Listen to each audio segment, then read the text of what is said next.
Hello, I'm Matt Galloway, and this is the Current Podcast. Fluffs up, I call it. Doesn't even snow like it used to snow. So how would it used to snow? Well, sometimes you get real windy and hard pelting snow, and I don't see that anymore. We get this fluffy little stuff here like this. Interesting, eh? Mm-hmm. And, this morning we're in Norman Wells in the Sawtooth region of the Northwest Territories. The Current's producer, Ben Jamieson, was just there speaking with folks about climate change, and he joins me now. Ben, good morning. Good morning, Matt. What's going on there with the walkout in the snow? Yeah, so that's Ethel Blondin Andrew. So she's this country's first female Indigenous member of Parliament, and now she's working with the Indigenous Leadership Initiative to protect land for future generations.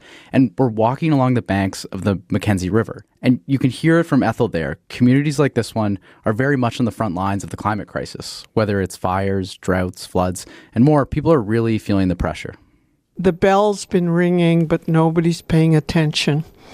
Last summer was very graphic. How absolutely devastating it is when you see changes like the river. It's unreal. And when you see all those fires, it was like the world was catching on fire. So tell me a little bit about Norman Wells and where you were. Describe this place for me. Well, it's breathtaking. The river is such an important part of this place. So really everyone wanted to kind of take me down to show it off. So on my first day, I met with the town's mayor, Frank Pope, along the banks. And of course, I'm freezing because it's minus 30 and he seems totally in his element. But looking across to the other side, you can honestly forget that this is a frozen river. Like, it looks like this massive frozen field of snow. But, you know, Frank does a better job actually of painting the picture than I can. You can see the width of the river here. It must be about a mile across to the mainland, to the other side. As you see, we're facing the Mackenzie Mountains here, about 25 miles away. The Franklin Range is behind us, and we can skidoo up on top of there.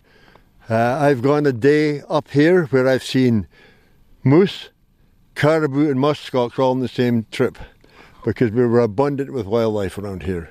It sounds like a magical place. And you can hear the crunching of the snow, too. It sounds cold.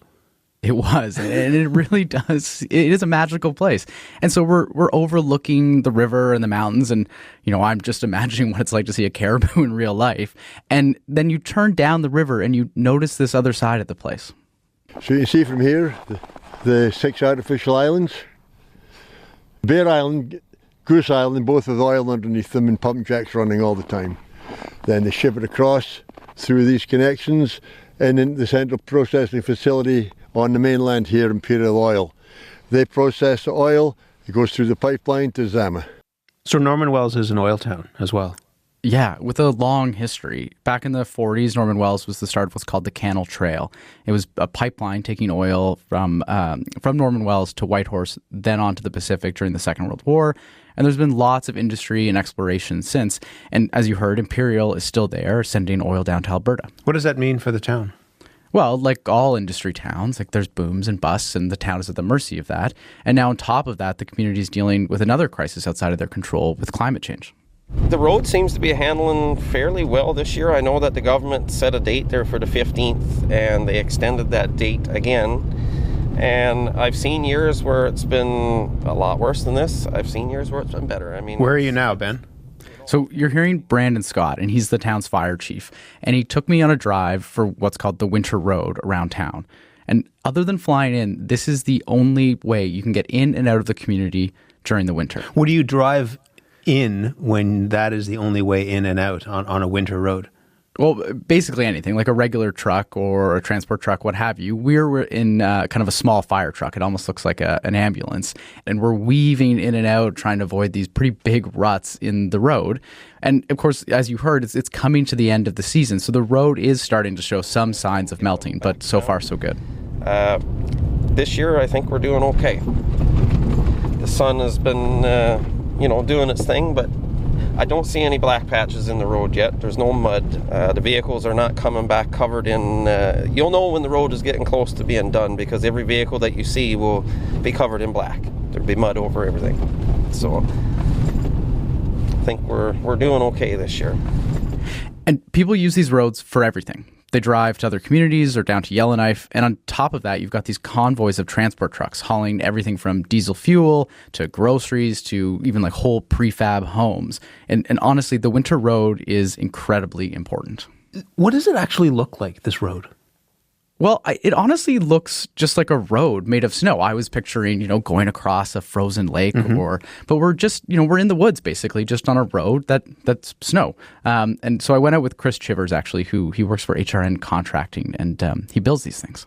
We send out a couple of snowcats that blade the snow off and windrow it on each side, and they pull a couple of big tire drags, which drive some of the frost into the ground. And then we wait about a week or so, and then we come out with a grader, and we bring a lot of that pliable snow back onto the road and pack it down. In some spots we have to use water, or we have to use water in lots of occasions if we don't have enough snow at the start of the year. And we just keep working that back and forth till we get what you see here, something that's, winter highway. It sounds like a big job. It really is. And again, it's an incredibly vital one. There's about 10 weeks of the year that we use to resupply in the wintertime. So it's a lifeline. So a lifeline in the winter. What about the rest of the year? Well, just as important as the road are the summer barges. They're huge and they carry everything. Here's Norman Wells' Mayor Frank Pope again. Anything and everything you can imagine in going into a store down south. You've got hardware, you've got building materials, you've got buildings, you've got houses, you've got house building material, you've got groceries, you've got boats, you've got trucks. You name it, it's on the barge. It's a lifeline. It's a lifeblood. Because it hauls such a large capacity, the freight cost is cheaper. Once you start flying it, or in smaller quantities like the winter road, the price increases. The barge is a lifeline. I've been dealing with barges since the 60s when I first came north. We always rely on the barge. If you don't get a barge, you're in trouble. It's interesting. He also describes it as a lifeline, but that is starting to change. Yeah, in a big way. You can hear the stress in Frank's voice there. The barge is crucial for the town. And last summer, the unthinkable happened. Most of the barges didn't actually come. So there's these two companies who barge goods up from the southern part of the territory. There's a private company and the government. And together, there's supposed to be about 9 of these barges. And last summer, Norman Wells got 3. Why 3? So pretty much it was like the perfect storm of climate change issues. First, you had the wildfires further south in Yellowknife and Hay River, which complicated operations because of the evacuation orders. And then on top of this, the Mackenzie River was actually incredibly low thanks to drought conditions. So regardless of the fires, the water was so low that the barges weren't going to be able to make it up the river. And so if the barges are a lifeline, again, for people in Norman Wells, and the barges aren't there, what does that mean for people in town? Well, on the most surface level, everything gets more expensive. With no barge, you've got to fly pretty much everything in, and that costs a lot of money. And then once the winter road opened, there were way more trucks coming and going to make up for what didn't come on the barge. So basically, you're in this position where you're hoping the road holds up with all the extra traffic. And of course, remember, you're relying on an infrastructure system that's made of ice and snow. So a few warm, sunny days, and you're in big trouble. That sounds super stressful. Yeah, there's like a real sense of not knowing what the future holds here. There's just so many things residents can't control. So this is all kind of heated here. As you can tell, there's boxes to the roof, and this isn't even all of it that has to still come in here. Because what we did is we've just had a mad dash of all our trucks. We had 6 truckloads of goods come in last week, which is because I'm like, all of a sudden, you know what, if we don't get a barge, I cannot afford to fly this stuff in, and the community can't afford the goods at that point. So we've got to truck in as much as we can. So we made a mad dash. So you're on the move again, Ben. Where are you now? So I'm standing with Josh Earls in the back storeroom of Rampart's grocery store. And this is one of the 2 places people can shop in town. What does it look like? Well, right now, it actually looks pretty well stocked. All the aisles are full. There's even some that are kind of overloaded in some cases. And there are these stacks on stacks of more goods in these like mazes of rooms out back. But the reason it looks this way is because I'm catching Josh kind of at the tail end of an insane few weeks. Yeah, he was talking about this kind of mad dash. What's been going on? Yeah, so he's been working flat out. Honestly, like while I was there, it was hard to even catch him. He was moving around so much. And you can even hear it in his voice. Like he's out of breath. Because we've just been, it's like a year's worth of almost work is what happens. And it all happens all at once. Yeah, it was tough. So even for northern communities, planning to get a full year of supplies in about 6 weeks is pretty uncommon. But he's doing it because he doesn't really see another choice. Because, as he said, otherwise he would need to fly it in. Exactly. And that puts prices through the roof. So what? There's a 4-liter, 3.78 liter jug of orange juice, which is $17.99, and that would go up to $34.99, just like that overnight, because we'd have to fly it in. $34 for orange juice. Yeah, and it's not just food. Like almost everything here gets shipped in one way or the other. Things. I've got about 15 metal packages in front of you. That'll be metal roofing, metal siding for the year. We've got about 16 lifts of treated lumber going all the way back. So, Matt, there. that's Jason Belaski. He owns Boiler Controls Limited. And what started as this plumbing company has morphed into so much more. Him and his crew do it all, from toilet repairs to building whole homes. And like Josh, he's at the end of a hectic few weeks. It sounds like you're standing like in the Home Depot, like in my local hardware store. Honestly, like that's exactly kind of what it looks like. In reality, what he's been doing is getting everything he'll need to cover him until basically next year's road opens, because he doesn't think he can rely on that barge anymore. Wow. And I'm talking everything here. Like, it's not just building materials. It's screws, it's nails, it's spray foam, it's toilets, it's dishwashers, paints, and tools. Like, honestly, you could just keep going. Everything that you would need for a house. Exactly. There's no running to the store if you run out of something. For a business like his, flying goods in isn't really an option. The flight costs are very expensive to reflect to a client. Like, people can't be spending $2,500 on a tub that's $599 on a Home Depot shelf because of shipping. It really reflects on whether a project will go ahead or not. And then people, maybe live in a bathroom that has issues with it because they can't afford to replace it until winter road. So it puts the stress on us to cash flow that and cash strap the company to stock all the sea cans and shops we have here in the yard. The problem is I just winter road stocked and I'm already going into those materials. So it's already happening. Like, toilets are cracking and splitting and bathtubs are leaking. And I'm not one for casinos, but I run a small business in the north. I don't see a difference. I don't see a difference in the gamble. What does he mean, comparing it to a casino?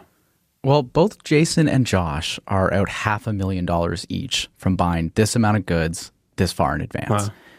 And they can't predict the barge and even the road seasons anymore, so they're taking on these huge risks up front. I mean, how would they, this sounds like an obvious question, but how would they know how much to order and what they actually have to order in the first place? Well, that's exactly it. Like, that's what they're trying to work out, and that is the gamble. Like, what if they've ordered too much and now no one needs that toilet, or one of the jobs falls through? Or if they've ordered too little, now they've got to front even more cash to fly that stuff in. And they know that jobs are going to come through, and of course customers will be shopping at the store, but it's still a huge risk for them. And it's really just like this trickle-down effect of climate change that's forcing them to honestly rethink how they run their businesses. What does it force them to think about the future in a place like Norman Wells when all of those risks are kind of presenting themselves?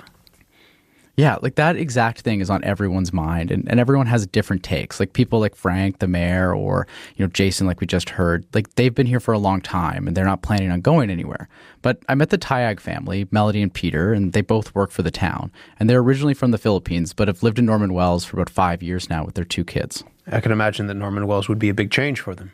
At first, yes, but they've become very much a fixture of the community. Like, everybody knows who they are. They host these karaoke nights, and their homemade spring rolls have become this local legend. Did you have the spring rolls? No, I actually couldn't have them because at the time it was hard to get pork in town. Oh. And that speaks, I guess, to what they're up against in terms of trying to actually have supplies. Well, that's exactly it. Like, when you don't know how much your groceries are going to cost, or if you can get specific groceries, or if the town's going to have enough diesel fuel to even heat your home, you start to feel the stress of living in a community that's so remote.